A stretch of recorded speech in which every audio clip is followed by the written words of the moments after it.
Wo war ein Ort, wo mal ganz unangenehm fett hast müssen furzen? What the fuck? Das Ding ist, es gibt so eine Story, wo ich einfach...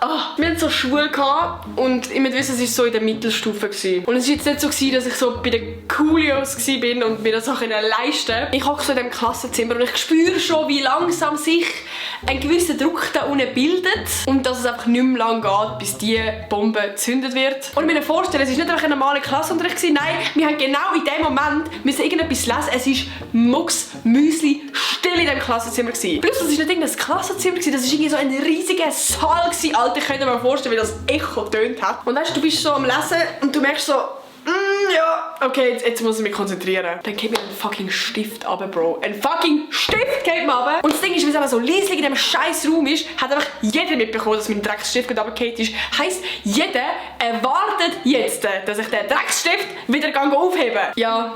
Lange Rede, kurzer Sinn. Ich mache den und ein Monster-Furz, den ich noch nie in meinem Leben gemacht habe, kommt da raus.